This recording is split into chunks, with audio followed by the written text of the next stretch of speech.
A specter is haunting Europe, the specter of communism. Those are perhaps the most famous opening lines in political history. Written in 1848 by a 29-year-old German exile, they didn't just spark a movement, they rewrote the blueprint of human civilization. Karl Marx is arguably the most influential and controversial philosopher to ever live. A radical thinker forged in poverty, exile, and constant conflict, Marx spent his life wrestling with power, class, and the forces shaping human history. He wasn't a ruler or a general, but a theorist whose pen proved just as dangerous. His ideas have inspired world-altering revolutions, brutal dictatorships, and the labor laws that protect your weekend. But who was the man behind the beard?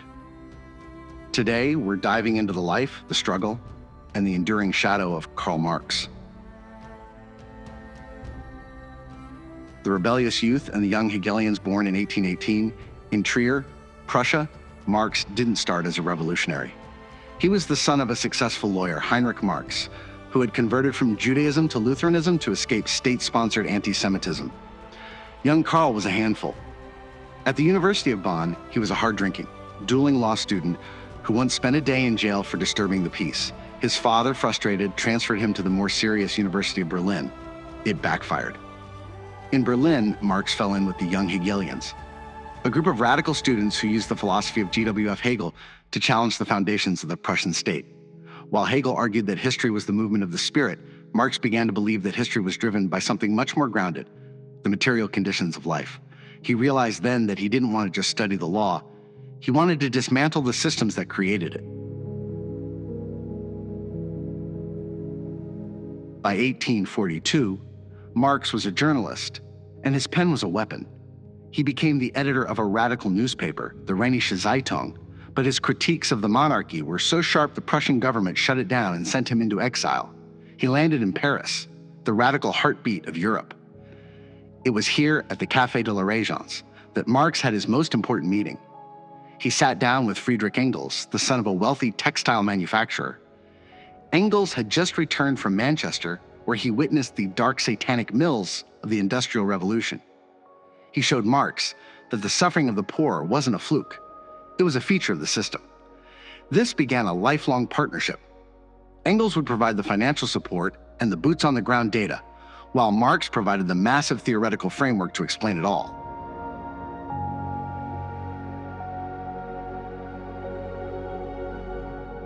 A wave of revolutions swept across Europe.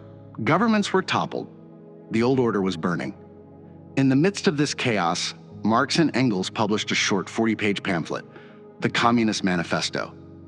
It simplified all of human history into a single sentence. The history of all hitherto existing society is the history of class struggles. Marx argued that society was always split into two. The bourgeoisie, those who own the factories, and the proletariat, those who own nothing but their labor. He argued that the state was not a neutral referee, but a committee for managing the affairs of the ruling class. He predicted that capitalism would eventually produce its own gravediggers, an organized working class that would inevitably rise up. The poverty of so the revolutions of 1848 failed, and Marx was expelled from country after country until he landed in London, stateless and broke. This is the period most people forget. For years, the Marx family lived in a two-room flat in Soho, a neighborhood then known for cholera and squalor. Marx was often unable to leave his house because his clothes were at the pawn shop. He suffered from painful boils and liver problems. Most tragically, 4 of his children died in these years, victims of poverty-related illnesses. Despite this, he walked every day to the British Museum reading room. He sat at desk 07, surrounded by blue books and government reports, obsessively dissecting the mechanics of the British economy. He wasn't just a philosopher. He was a data scientist of the 19th century, trying to find the mathematical proof for why the poor stayed poor while the rich got richer. Das Kapital and Surplus Value, the result of those years in the library, was his magnum opus, Das Kapital. This wasn't just a political rant.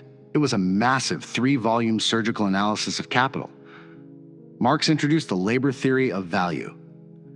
He argued that if a worker spends 8 hours making a chair, but only receives 2 hours worth of wages, the remaining 6 hours of value is surplus value, essentially stolen labor that becomes the capitalist's profit. He also warned of commodity fetishism, the idea that in a capitalist society, we begin to treat objects as if they have magical powers, while we treat humans like interchangeable parts of a machine.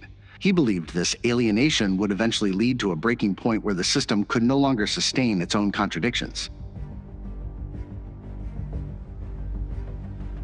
The legacy Marx died in 1883, largely unknown. But after his death, his ideas became the secular religion of the 20th century. In the East, his name was used to justify the rise of the Soviet Union and Maoist China, regimes that often devolved into totalitarianism. Critics argue this was the inevitable end of his dictatorship of the proletariat. However, in the West, his critiques forced capitalism to evolve. The 40-hour work week, the banning of child labor, and social safety nets were all radical demands rooted in the Marxist critique. Even today, economists look at the falling rate of profit and wealth inequality and realize that Marx's diagnosis of capitalism's flaws remains shockingly accurate, even if people disagree with his cure. The unfinished story Karl Marx was a man of contradictions. A bourgeois-born intellectual who lived in squalor, a lover of Shakespeare who inspired cold bureaucracies, and a philosopher who famously said, "The philosophers have only interpreted the world. The point is to change it."